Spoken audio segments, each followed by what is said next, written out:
So here we have the Audi TT on a 15 plate. I'm going to start off by showing you around the outside of the car, and then we'll hop in and run through some controls on the inside. From the outside though, you can see it's a 3-door car with alloy wheels. Let's start off inside the boot and then work our way around the rest of the car from there.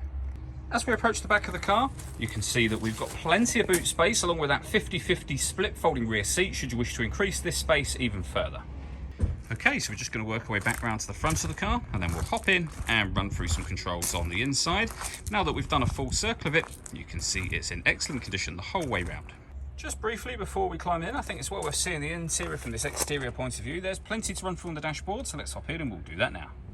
Okay, now that we're inside the car, we're going to start with the dials. So starting off in the dead centre, first of all, you can see the total miles of this car. They are 83,058.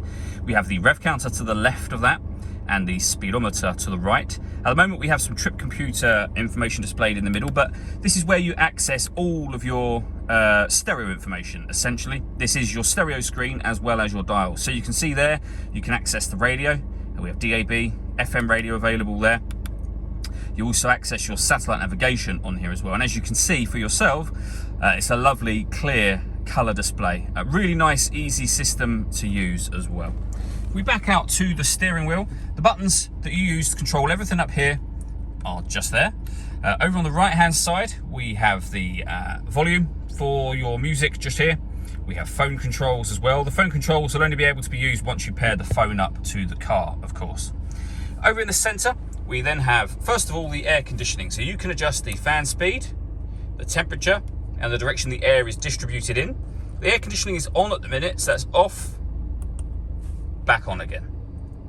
While we're in this section, if we move across to the left here, we have a heated passenger seat with 3 different heat settings that you can operate from there.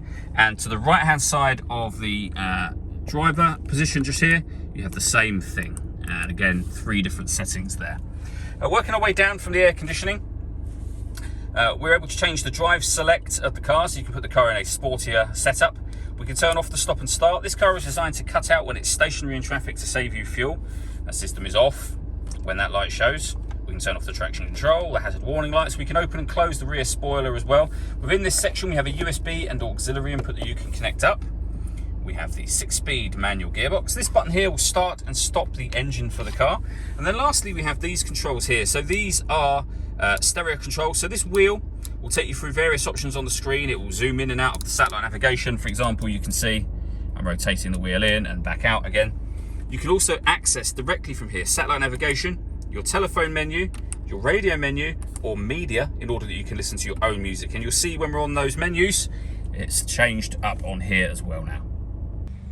All that leaves me to say is thank you for taking the time to watch this video. If you'd like to come and see the car in person and have a test drive, please feel free to give us a call here at Surrey Specialist Cars. We'd love to hear from you soon.